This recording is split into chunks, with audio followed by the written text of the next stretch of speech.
오늘은 하나님의 손이라는 제목으로 은혜를 나누려고 합니다. 성경에 등장하는 이 법궤의 이야기는 우리 신앙 혹은 믿음에 있어서 도대체 이걸 어떻게 해야 하는가, 어떤 것이 이제 바른 신앙이고 참된 믿음인가, 이런 아주 중요한 문제에 대해서 가장 어찌 보면 신랄한 지적과 교훈을 해주는 그런 내용입니다. 그러니까 진짜 신앙이 뭔지를 알기 위해서 실은 이제 이 법궤 스토리만큼 성경에서 우리들에게 이 깊은 지적과 가르침을 주는 부분은 없다라고 그렇게 생각을 합니다. 세상이라는 것은 종교라는 이름으로 우리 기독교도 그 여타의 다른 종교들과 한 범주 안에 놓고 이해를 합니다. 뭐 당연히 그래야겠죠. 세상에 이런 종교들이 있는데 기독교도 당연히 그 종교 중에 하나고, 그래서 무슨 다른 종교와 비교 분석을 한다든지 뭐 이런 이야기들을 세상 사람들은 한다 이 말이에요.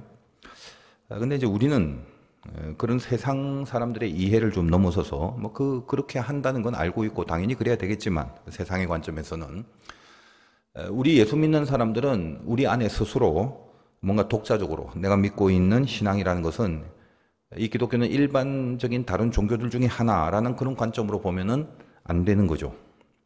물론 이제 종교 중에 하나는 맞지만 다른 종교와 뭔가 같이 취급을 받는다는 것이 뭔가 좀 이렇게 이 주가 가치가 좀 떨어지는 그런 기분이 좀 들진 않습니까? 뭔가 좀 독보적인 진리인데 우리는.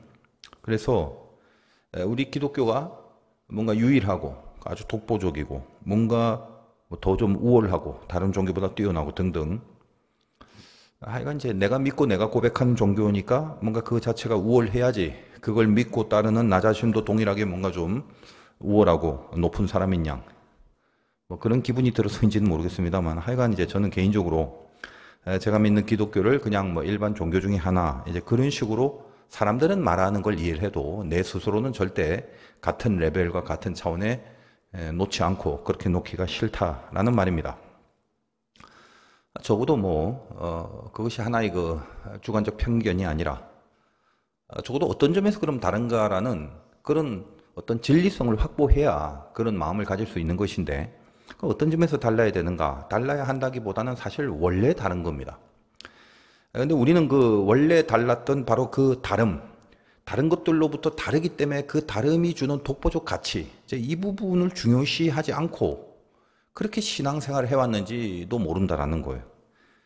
그래서 우리가 갖고 있는 기독교가 도대체 다른 종교들에 비하여 뭐가 그렇게 다른가에 대한 그런 어떤 각별한 인식, 다른 게 있다면 거기에 집중을 해서 그걸 살려야 되는데, 그게 뭔가 다르다라는 게 그거 뭐야? 그 다르다라는 것에 대한 내용이 도대체 뭔지 좀 알고 있단 할지라도 거기에 주목하고 그것을 집중적으로 세우려는 그런 신앙의 삶을 살지 못한 게 아닌가라는 생각이 듭니다.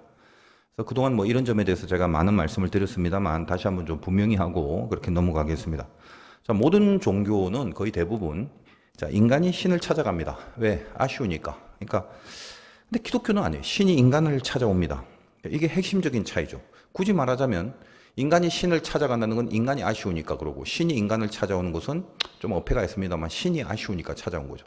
아쉽다는 건 뭔가 노리는 게 있는데, 인간이 신을 찾아간다는 것은 뭔가 노리는 게 있어서 신을 찾아가는 거고, 신도 마찬가지예요. 기독교는 신이 인간을 찾아오는 건데 하나님이 우리에게 뭔가 노리는 게 있어서 하나님이 아쉬워서 찾아온 겁니다. 결론적으로 말한다면 우리는 다 알죠. 당신의 사랑하는 당신의 자녀들이 타락하여 당신의 세계로부터 멀어졌기 때문에 그 멀어진 관계, 떨어진 관계, 그래서 파멸하고 멸망할 수밖에 없는 저들에 대하여 그 구원의 아쉬움이 있다는 거죠. 아쉬움이라고 표현하기보다는 아주 절절한 사랑, 반드시 이들을 저렇게 내팽개치지 않겠다라는 어떤 하나님만의 마음이 있기 때문에 하나님이 먼저 우리를 찾아오는 거, 이것이 기독교라는 것입니다. 다 알고 있습니다. 다 들어왔고.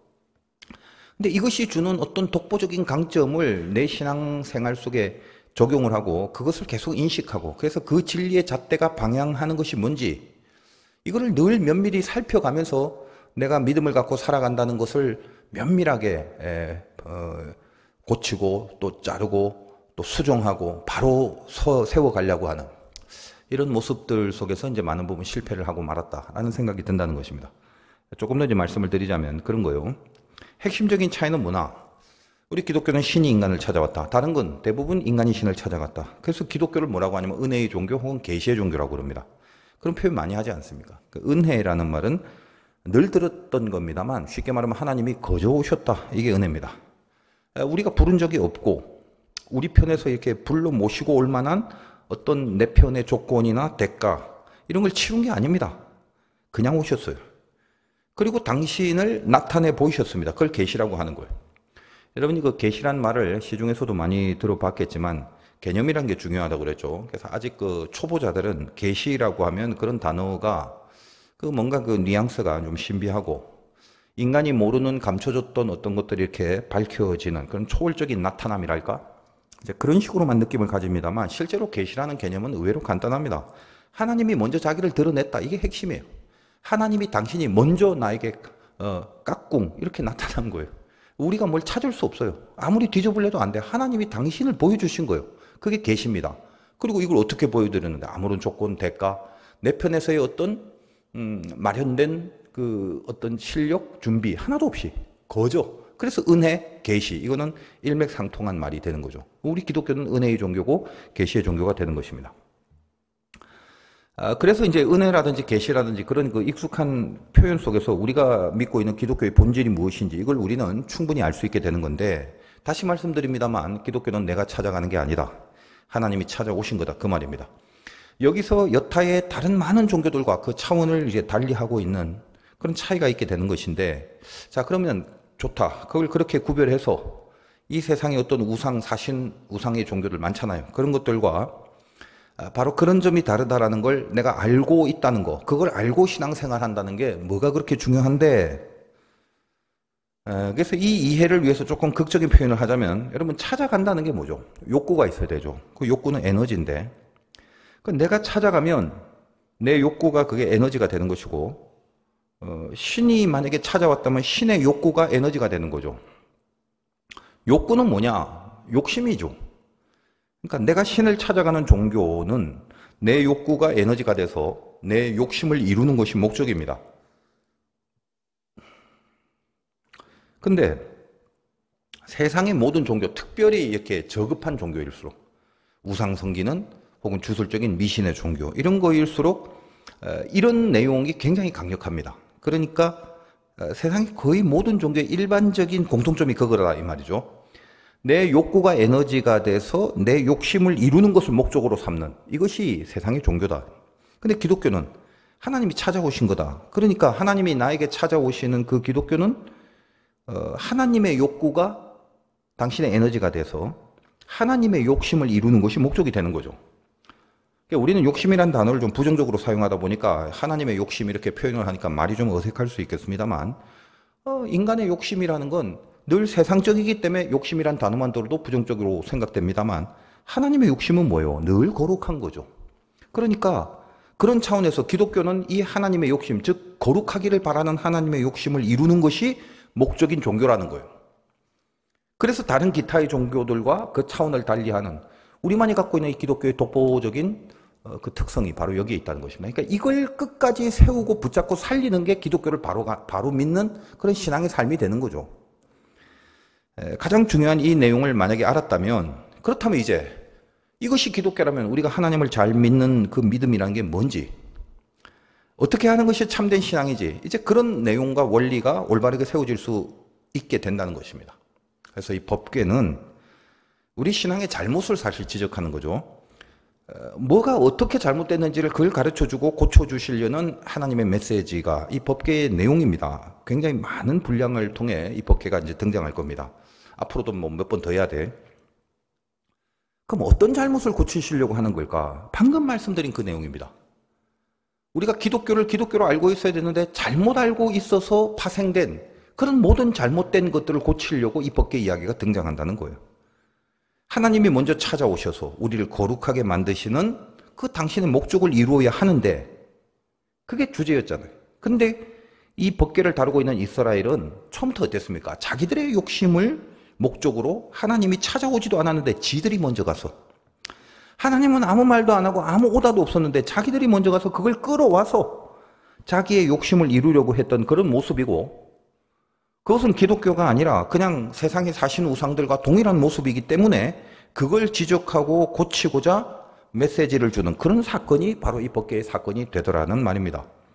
지금 이제 사무엘상의 이 앞부분을 우리는 지금 아직도 다루고 있습니다만 이 당시 시대적 정서는 제가 큰 그림, 망원경과 현미경을 같이 봐야 된다고 늘 말씀드렸는데 저 앞에서 어떻습니까? 사사시대를 거치죠. 멋대로 지멋대로 살다가 다 무너져버린 신앙 영성이 다 무너져버린 이 이스라엘이고 그리고 그런 모습을 우리는 앞부분에서 봤지만 엘리 제사장을 통해서 당대 종교의 대표성을 갖고 있는 지도자급들을 통해서 내내 다루었던 종교적 타락, 부패 알다시피 그 모든 타락과 부패의 한가운데 제사장들 특히 엘리의 아들인 홈리와 비느하스의 그 욕심들이 그 세상적 욕심들이 그것이 이렇게 부각이 되어서 계속 설명되어 있지 않습니까?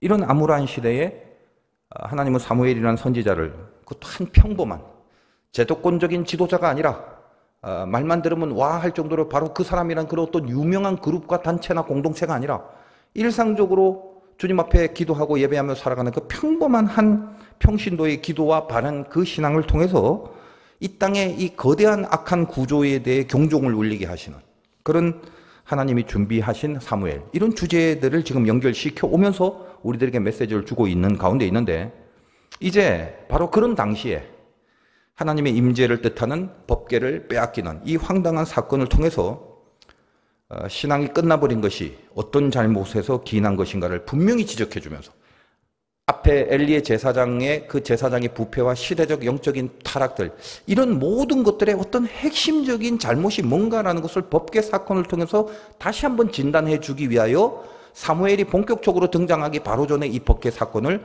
한 3장에 걸쳐서 하나님이 우리에게 주시고 있는 것이다 라는 말입니다.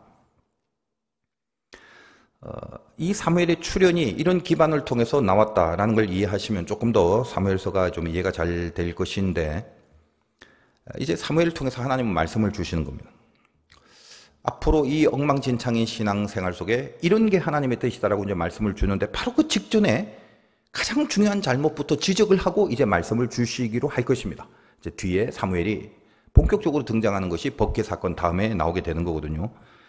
바로 이것이 이 암흑의 시대, 이 어두운 시대에 도래하게 된 엄청난 잘못이다라는 걸 가르쳐 주시는 그런 것이 법궤 사건인데 왜 타락을 하고 왜 이렇게 부패를 하고 왜 엉망이고 도대체 왜 이 모양이냐? 너희가 하나님을 아예 뭐 버린 게 아닌데 아유 나 하나님 안 믿고 뭐 부처 믿을래 이렇게 간 것도 아닌데 말이야. 왜 하나님의 백성이라고 말하는 너희들이 그걸 자초하고 자칭하는 너희들의 모양이 이 모양이 되었냐 그 말입니다. 근데 이게 뭐 그렇게 뭐 엉뚱하고 황당한 이야기가 아닙니다. 지금 우리나라 한국교회 몰골을 보면 정확하죠. 여기저기서 지금도 하나님의 이름은 늘 들먹거리고 있습니다. 뭐 기독교인이 뭐 몇 명이니 뭐니 이런 게 중요한 게 아니라 우리 한국교회의 주여 하는 그 모습은 여전히 지속되고 있습니다. 그러니까 이 주여 하는 소리의 그 음량 자체는 그건 줄어들지 않아요. 점점 커져요. 사람이 줄으면 줄어져야 되는데 사람이 줄어도 남아있는 사람의 목소리가 2배, 3배로 더 커지다 보니까 주여 하는 음량 자체는 굉장히 크다는 거예요. 뭐 마이크가 좋아져서 그런지 모르겠지만 허구한 날 또 그리고 뭐 어디 다 모여 이렇게 큰데 뭐 모여갖고 거기서 와 외쳐서 그런지는 모르겠습니다. 근데 뭐 여기도 주여 저기도 주여 계속 주여를 외치는데 그들이 추구하는 지점 주여에서 어디 해고 그 목표를 봤더니 달라 목표가. 그러니까 아주 다양해요 그것도. 여기서는 주여 고기 먹읍시다. 여긴 저기 주여 회를 먹읍시다. 나 여긴 짜장면, 짬뽕은 안 돼. 그건 죽어도 안 돼. 여긴 주여 짬뽕, 짜장면 안 돼. 절대 안 돼. 짬짜면 그것도 안 돼. 그러니까 짜장면과 짬뽕 둘 중에 하나. 그렇게. 그래서 여기가 아니면 이것은 아웃시켜버리는. 근데도 같이 주여를 하는 완전 해물 잡탕밥입니다. 산산분열이 돼서 내동댕이 쳐 있는 그런 느낌이라고 할까. 그러면 도대체 그런 모든 것들의 밑바닥 뿌리에 뭐가 있길래 입술에는 항상 주여 하나님이라는 이름이 늘 불려집니다. 이건 뭐 제 얘기가 아니라 성경이 예전부터 그렇게 얘기했죠. 너희들이 주여 한다.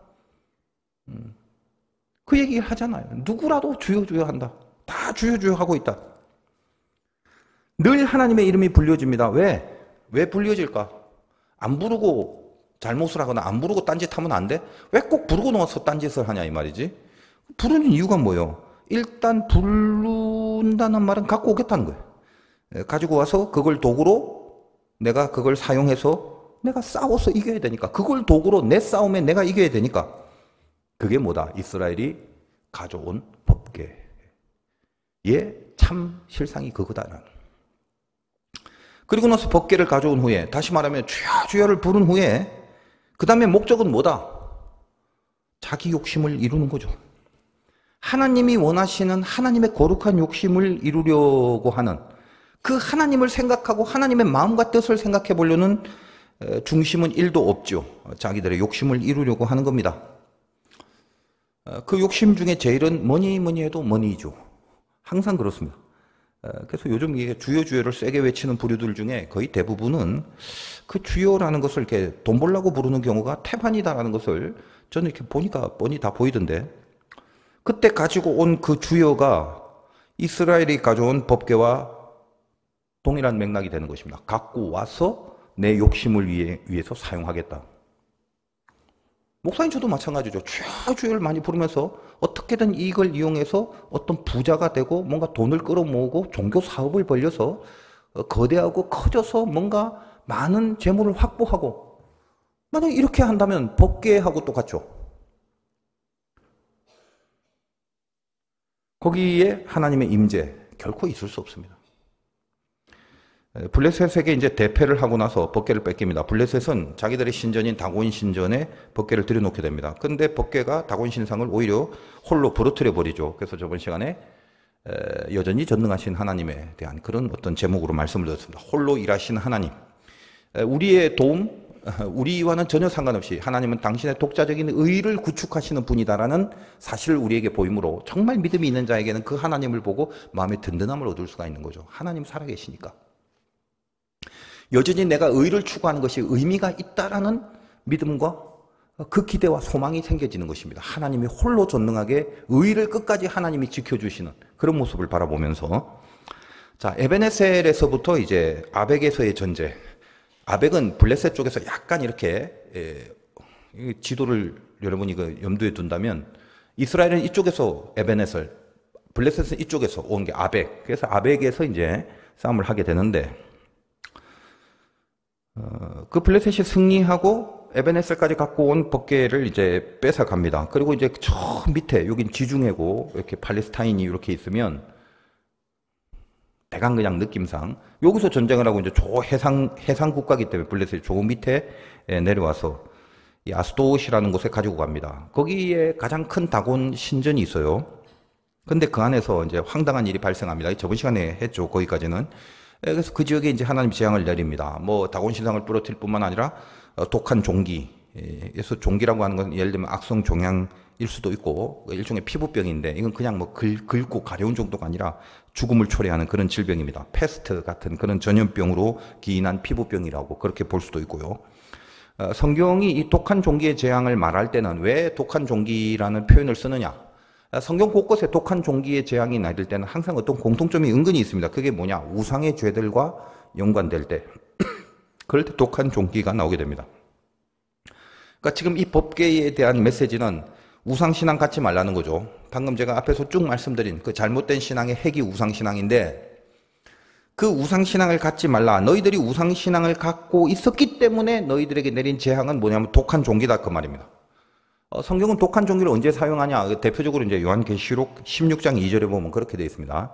첫째 천사가 가서 그 대접을 땅에 쏟음에 짐승의 표를 받은 사람들과 그 우상에게 경배하는 자들에게 악하고 독한 종기가 나더라. 이렇게 되어 있어요. 그러니까 이렇게 읽어보면 독한 종기가 과연 뭐야? 뭐 자세하게 의학적으로 뭐야? 뭐 이렇게 추구할 필요는 없고, 늘 독한 종기를 사용하는 경우는 부정하다라는 그런 레위기의 입장에 서 있는 그런 질병이기 때문에 우상 숭배하는 죄를 범한 자에게 내리는 대표적인 재앙이 독한 종기입니다.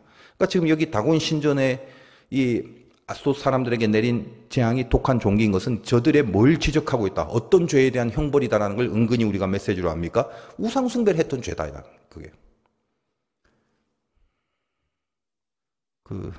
아무튼 그렇게 연결이 돼야 되는 것이고, 오늘 시작되는 이제 본문 6절을 한번 보겠습니다. 여호와의 손이 아스돗 사람에게 엄중히 더하사 독한 종기의 재앙으로 아스돗과 그 지역을 쳐서 망하게 하니.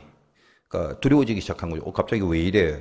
없었던 일이 발생되고 버켓 때문이네. 그래서 블레셋 사람들이 회의를 합니다. 방백들이 모였다고 하는데 블레셋은 주요 5개 도시가 있어요. 언덕에 쭉 5개 도시가 있는데 그 지역의 수장들을 말합니다. 방백이라고 하면. 참고로 이제 6장 4절 보십시오. 다음 시간에 하겠지만. 그들이 이르되 무엇으로 그들에게 드릴 속건제를 삼을까 하니 이르되 블레셋 사람의 방백의 수요대로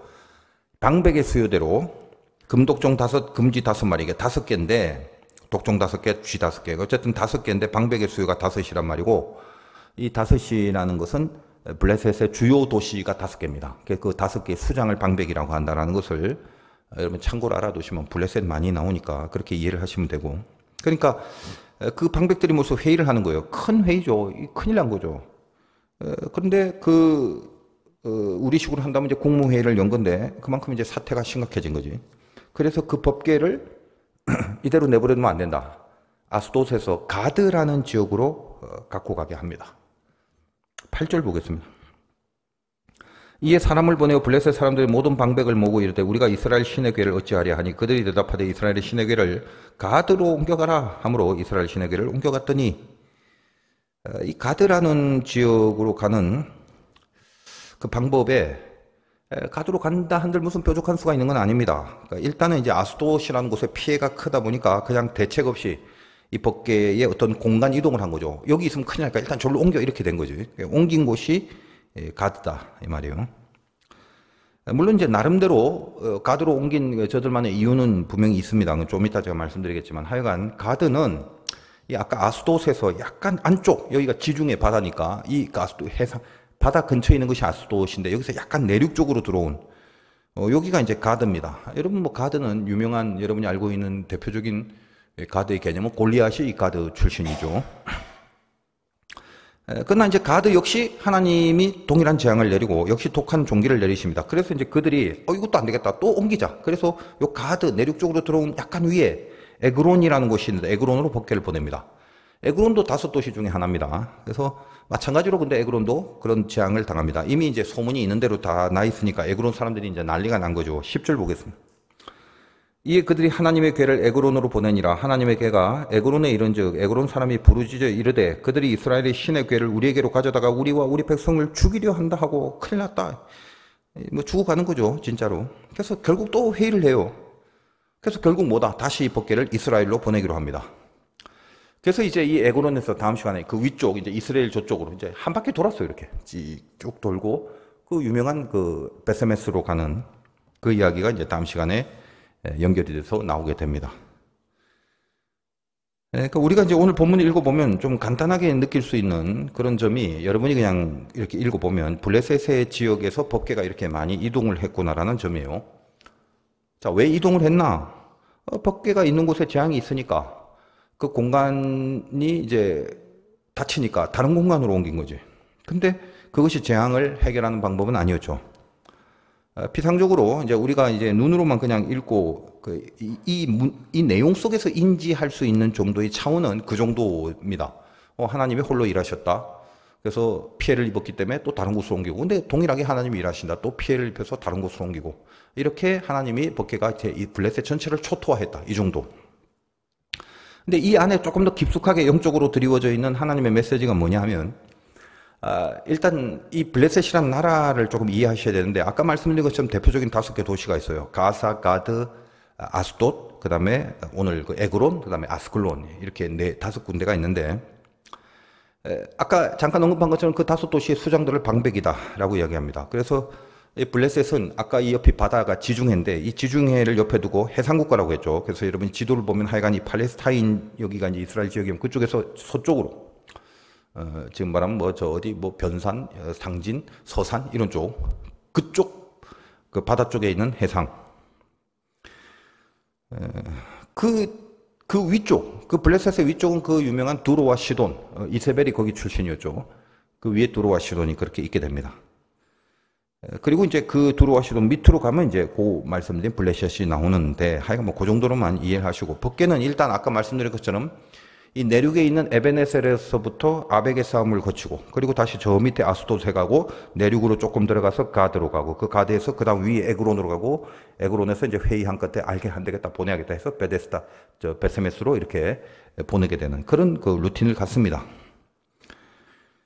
그러면 지금 오늘 성경에서 등장하는 것은 우리가 알고 있는 상식으로서는 블레셋의 5개 도시라는 것은 5개인데 그 5개 지역 중에 아까 말씀드린 그 5개 지역 중에 3군데를 오늘 거치게 됩니다. 어디? 아스돗, 가드, 에그론 이렇게 거치게 된다는 거예요. 그러니까 여러분 이제 그냥 읽으면 이런 지명이 여러분에게 별로 의미가 없습니다만 이제 그 깊은 메시지가 또 이 안에 있는 거죠. 그냥 성경만 읽으시면 잘 모를 수 있겠지만 그래서 뭐 이렇게 말씀을 듣는 시간을 하나님은 허락한 건 아니시겠습니까? 블레셋의 5개 도시 중에 오늘 법궤가 이동한 3개 도시는 아주 독특한 특징이 있습니다. 특히 이제 오늘 처음 아스돗, 가드, 에그론.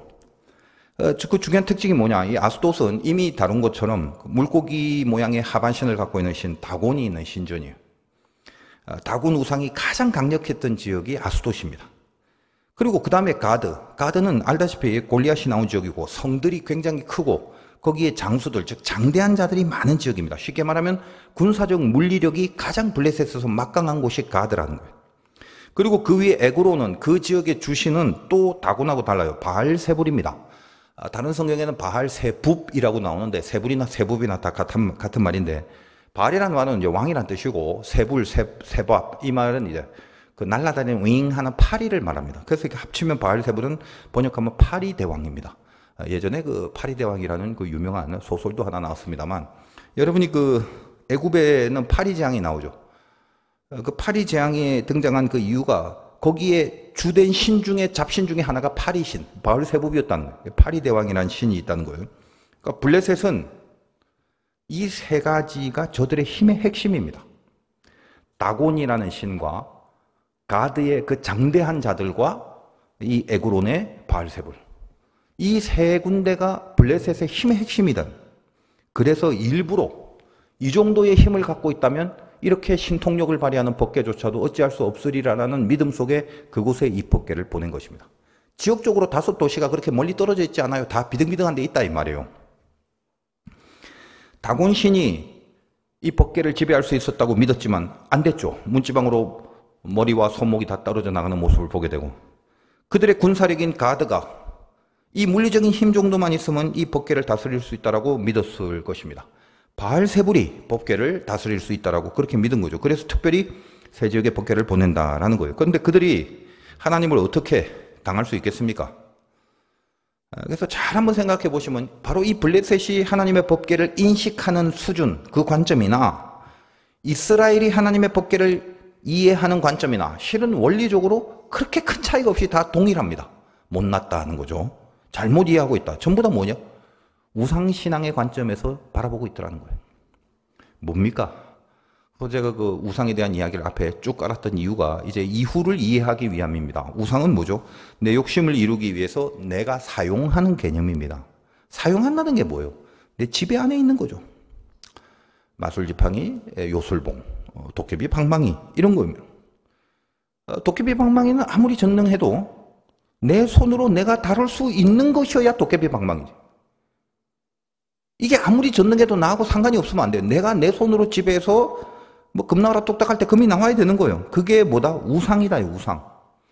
그러니까 하나님은 당신이 찾아오는 분이라고 그랬죠. 그런데 당신이 홀로 모든 것을 다 하시는 분입니다. 그걸 법궤 사건을 통해서 보여주시면서 너희는 뭔데? 나를 붙잡고 쓰는, 나는 너희들의 도깨비 방망이가 아니야. 나는 내가 알아서 내가 주도하고 내가 지배를 하고 그럼 너희는 내 밑에 있어야 되는 거야. 우리는 그분의 밑에 있어야 되는 것이죠. 그걸 영광이라고 하고 그걸 거룩이라고 하는 거예요. 근데 우리가 그걸 끌어와서 자기 손에 놓고 사용을 하려고 합니다. 이스라엘뿐만 아니라 블레셋의 심리도 마찬가지예요. 그들이 믿고 있는 것 자체가 우상신이기 때문에 법궤를 갖고 없고 이것이 하나님이라는 존재라는 하나님이라는 이름을 알았어도 그 하나님 이름조차도 자기들이 믿었던 우상의 신의 원리 안에 이 법궤를 집어넣고 같이 다이다이로 여겼다라는 거예요. 어떻게? 내 손에서 내가 지배할 수 있다. 자기들의 영역 안에서 자기들의 신, 자기들의 전투력 그 안에서 법궤가 지배당해야 한다라고 그럴 수 있다라고 생각을 하는 거죠. 블레셋을 탓할 것이 아니라 이스라엘도 마찬가지인 거예요. 동일한 영적 원리 속에 법계를 인식하고 있다. 모두 다 자기 영광을 위해서 하나님을 이용하고 자기 손에 놓고 컨트롤하는 대상으로 여겨버립니다. 여러분 혹시 안 그런가요?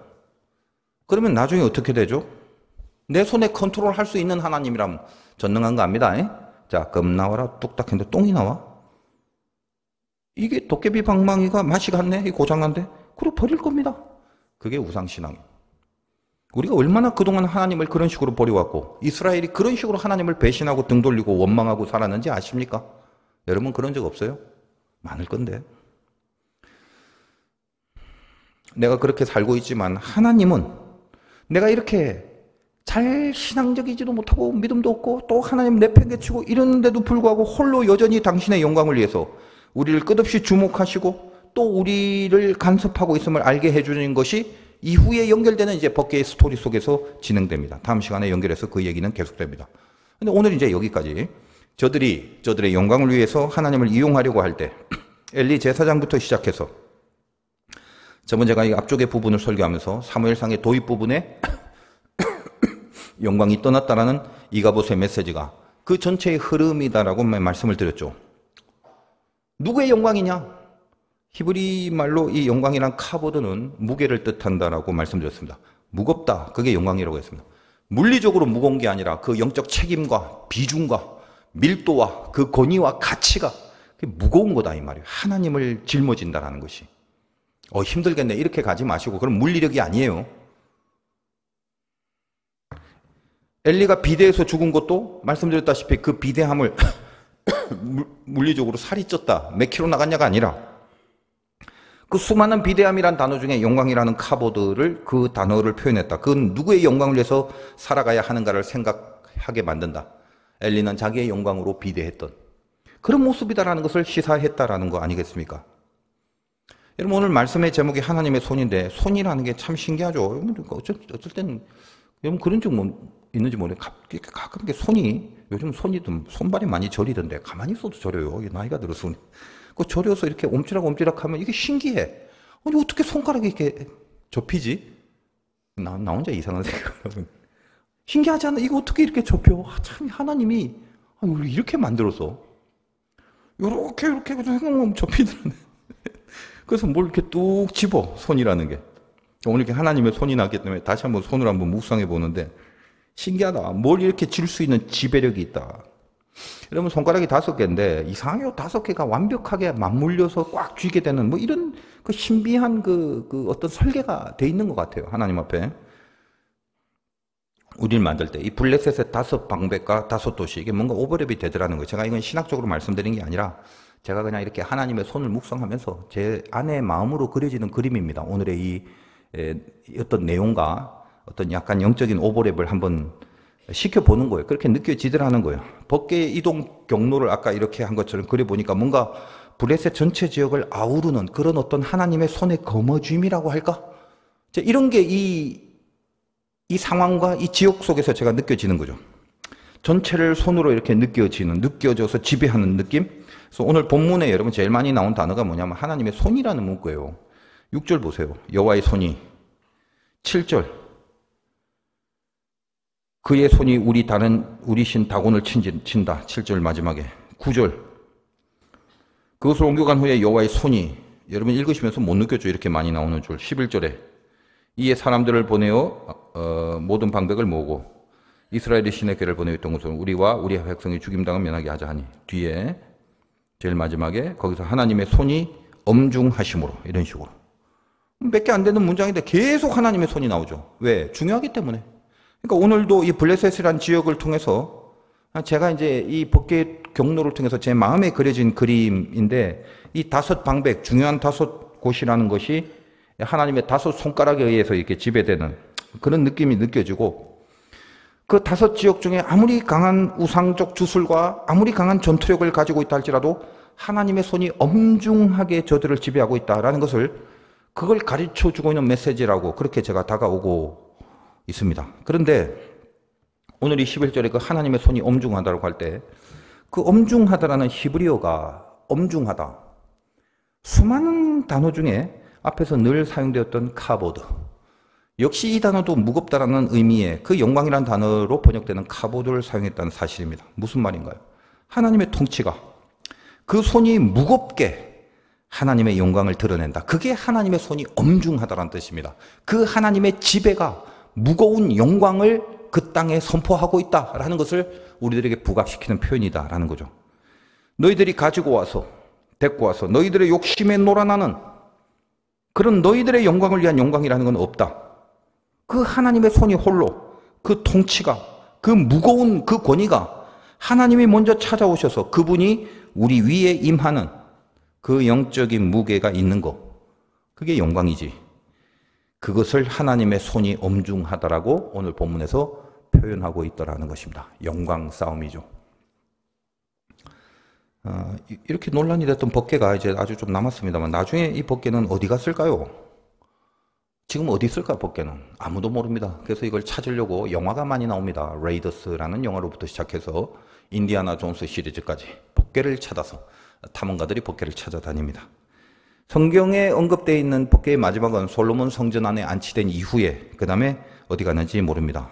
뭐 아주 그 비밀스러운 찌라시들이 아직도 많아요. 무슨 로마의 바티칸 밑에 그 지하에 감춰져 있다. 내지는 예루살렘의 그 황금돔 그 지붕을 열어보면 뭐 그 안에 있을 것이다.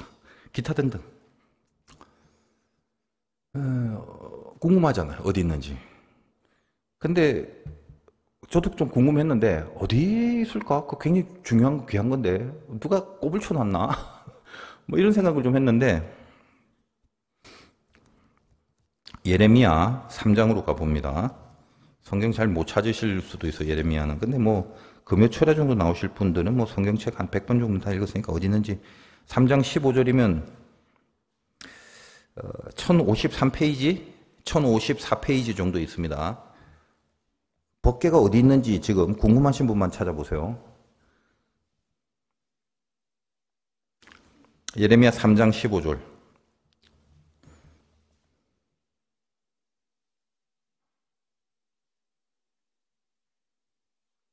내가 또 내 마음에 합한 목자들을 너희에게 주리니 목자를 준답니다. 그들이 하나님의 말씀을 대언하니까 그들이 지식과 명철로 너희를 양육하리라. 여호와의 말씀이니라. 너희가 이 땅에서 번성하여 많아질 때는 사람들이 여호와의 언약궤를 다시는 말하지 아니할 것이요 생각하지 아니할 것이요 기억하지 아니할 것이요 찾지 아니할 것이요 다시는 만들지 아니할 것이며. 만들어 놓으니 뭐해? 그 하나님의 임재의 그 가장 중요한 본질은 다 잊어버리고 있다고 그래요. 근데 찾지 마라, 만들지 마라, 필요 없고 생각하지도 마라. 왜? 하나님의 합당한 목자들이 너희들에게 하나님의 말씀의 지식과 명철을 줄 것이다. 이렇게 얘기를 하는 거죠. 오늘날 여러분의 언약궤가 어디 있습니까? 지금 여러분이 말씀을 듣고 있을 때 하나님의 임재가 여러분 안에 있게 되면 거기가 하나님의 법궤라는 얘기를 하는 겁니다. 그 안에 하나님의 말씀을 거기서 다시 주신다. 말씀으로 임재한다는 것입니다. 그래도 어딘가 이 법궤 그러면 알겠는데 의미는 어딘가 있지 않나요? 뭐 어딘가 있겠지. 그 어딘가 있는 거 궁금하신 분은 요한계시록 11장 19절에 보면 거기 어디 있는지 나와 있어요. 제가 읽어드릴 테니까 요한계시록 11장 19절. 이에 하늘에 있는 하나님의 성전이 열리니 성전 안에 하나님의 언약궤가 보이며 또 번개와 음성들과 우리와 지진과 큰 우박이 있더라. 저 영적인 세상 속의 지성 속의 한가운데 하나님의 법궤가 성막에 안치된 것처럼 동일하게 저 세상 영적인 세상 속에 있다는 것입니다. 그것은 물리적으로 여기 무슨 수건이 하나 존재한다는 개념이 아니라 저 영원 이 땅은 하늘의 모형이요 그림자이기 때문에 영원한 저 진리의 세계에 하나님의 법궤의 본체가 저 위에 있다는 거죠. 그러므로 지금 이 땅에서 그 옛날 그렇게 많은 사건을 풍미했던 법궤가 어디에 있는가 이런 데 너무 궁금해하지 마시고 기억도 하지 말고 생각도 하지 말고 찾지도 말래잖아. 그러나 그걸 무시하라는 말이 아니라 그 하나님의 임재가 진짜 뭔가를 설명해 주고 있지 않습니까? 여러분이 하나님의 말씀에 붙들리고 그 말씀이 여러분 안에 들어가 있을 때 거기에 하나님이 진짜로 임재할 거다라고 이야기를 성경 자체가 하고 있다는 사실이에요. 여러분의 인생도 마찬가지입니다. 하나님의 손이 엄중하심으로 다시 말하여 하나님의 손에 카보드, 영광이 있어서 그 손에 지배되는 것이 그것이 여러분의 신앙이고 영광입니다. 근데 우리는 하나님의 손에 지배되는 것이 아니라 내가 하나님을 손으로 데리고 와갖고 내 욕심을 이루려고 하는 것으로 우리 신앙의 목적을 삼는다면 그래서 그 결국은 잘못된 것이 돼버리는 것이고 그 결국은 타락과 부패가 될 것이고 그래서 그 결국은 블레셋과의 전투에서 벗게마저 빼앗기는 참담하고 황당한 멸망이 초래했다라는 사실을 깊이 있게 우리가 다시 한번 되새기시면서 내 참된 믿음과 신앙이라는 것은 그 하나님의 손에 내가 붙잡히고 그 하나님 손이 엄중한 영광이 나를 지배할 때, 손이 나를 지배할 때 있다라는 것, 하나님의 손이 나를 지배할 때 있다는 것을 그것을 잊지 마시고 혹시라도 내가 오늘 기도도 마찬가지죠. 우리는 연약하고 부족하기 때문에 나의 간절함과 나의 모자람과 부족함을 위해서 하나님 앞에 의지하고 의탁하는 시작을 물론 합니다. 그러나 결국은 내 신앙이 정말 참된 우상신앙이 아니라 진짜 신앙이라면 내 욕심을 이루는 것이 목적이 아니라 그 하나님의 나를 향한 거룩한 욕심이 무엇인지를 늘 되새기면서 뭘 잘라내야 되고 뭘 고쳐야 되고 어떤 지배를 받는 것에 내가 방해되는 것들이 뭐가 있는지를 자꾸만 발견하려고 해서 결국은 주의 손이 나를 엄중하게 통치하는 것을 영광으로 선포해낼 줄 아는 그 방향과 그 믿음의 삶을 살아가는 것. 이것이 이스라엘의 삶이죠. 은혜를 받았다면 성숙을 하셔야 됩니다. 적어도 금요일 철야 기도 정도 나오실 분이라면 멈춰있는 신앙이 아니라 하나님 앞에 바짝 더 다가갈 수 있는 수준 있는 신앙 돼야 되고 하나님이 봤을 때 다른 사람보다 훨씬 더 기뻐하는 기도 많이 했다는 것은 훨씬 더 많이 기뻐할 줄 아는 조건이 있다는 거지 남들보다 욕심이 더 많은 사람이 기도 더 많이 한다는 논리는 억울하고 안타까운 것입니다. 여러분이 기도를 더 많이 한다는 것은 하나님과 더 가까워지는 거지 더 많은 욕심을 갖고 있다는 게 아니죠. 여러분도 오늘도 이 기도가 주님의 손에 붙잡힐 수 있는 은혜가 있기 바라고 이 하나님의 손에 엄중하심이 여러분 인생에 있기를 주님의 이름으로 축원드립니다.